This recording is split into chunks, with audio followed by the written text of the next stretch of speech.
আপনাদের মনে থাকবে জানুয়ারি মাসের 28 তারিখ বারামতিতে অবতরণের সময় ভেঙে পড়েছিল অজিত পাওয়ারের বিমান এবং সেই বিমান দুর্ঘটনায় মৃত্যু হয়েছিল মহারাষ্ট্রের উপমুখ্যমন্ত্রী তথা এনসিপি নেতা অজিত পাওয়ারের।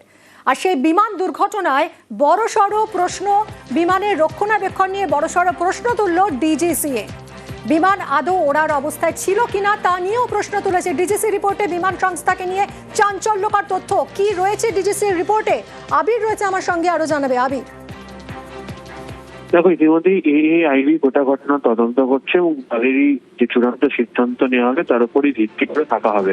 কিন্তু আমাদের দেশে অসামরিক বিমান পরিবহনের ক্ষেত্রে নিয়ন্ত্রক সংস্থা হচ্ছে ডিজিসি এর তরফ থেকে যে উল্লেখ করা হয়েছে আজকে, সেখানে বলা হচ্ছে যে রক্ষণাবেক্ষণ, অপারেশনাল সম্মতি, এই ক্ষেত্রে কোনো ত্রুটি যেটা দুর্ঘটনার কারণ থাকতে পারে এবং যে কারণেই হচ্ছে কর্তৃপক্ষের কাছ থেকে বিমান রক্ষণাবেক্ষণ রেকর্ড, প্রশিক্ষণ প্রোটোকল, ফ্লাইট অপারেশন ম্যানুয়াল এবং সুরক্ষা নিরীক্ষা সম্পর্কিত বিস্তারিত নথিপত্র নিয়ে তা পরীক্ষা করা হচ্ছে।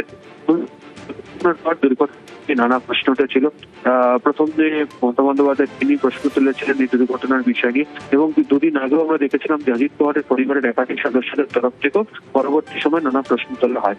এই যে সংস্থা যারা উড়ান চালাচ্ছিল, সেই সংস্থার আদেও রক্ষণাবেক্ষণ যথাযথ করে কিনা এবং যে উড়ানগুলোকে তারা ব্যবহার করছিল, কারণ চার্টার্ড সংস্থা হিসেবে এই সংস্থার যথেষ্ট নাম পরিচিতি রয়েছে, সেক্ষেত্রে তারা যে ব্যবস্থাগুলো গ্রহণ করেছিল তা আদেও সুরক্ষা বিধির সঙ্গে সম্মতিযুক্ত হয় কিনা তা নিয়ে প্রশ্ন উঠেছে। এবং যে কারণেই যেটা জানতে পারা যাচ্ছে যে নতুন করে বিমান চালানোর যোগ্যতা সার্টিফিকেট না দেওয়া পর্যন্ত এই সংস্থার একাধিক বিমানকে উঠতে দেওয়া হবে না, সেগুলোকে গ্রাউন্ডেড করে দেওয়া হয়েছে। ধন্যবাদ আবির। অজিত পাওয়ারের বিমান দুর্ঘটনায় প্রশ্ন তুলেছিলেন মমতা বন্দ্যোপাধ্যায়ও। মমতা বন্দ্যোপাধ্যায়ের অভিযোগের প্রাথমিক সত্যতা মিলেছে ডিজিসির রিপোর্টে। বিমান দুর্ঘটনা নিয়ে সন্দেহ প্রকাশ করেন মমতা বন্দ্যোপাধ্যায়। 28শে জানুয়ারির দুর্ঘটনা নিয়ে সন্দেহ প্রকাশ করেছিলেন মমতা বন্দ্যোপাধ্যায়। অজিত পাওয়ারের বিমান দুর্ঘটনায় এবার বড় He died today morning in a plane crash. I'm really shocked to see the news. There is no safety and security of the people of this country.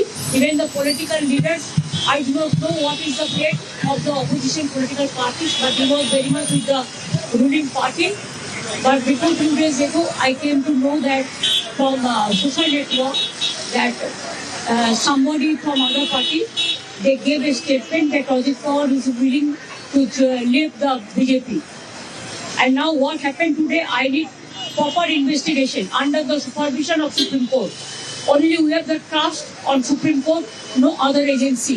All the agencies are being totally purchased. And really it's a great loss for the country. Maybe he's from the opposition. Now he's from the opposition. But tomorrow he's supposed to join the original force of their party. My condolences to the family, Maharashtrian people. And also my condolence to the Sharad Pawarji and Ajit Pawarji's family. And for that reason, I'm so shocked. So we'll cancel our daily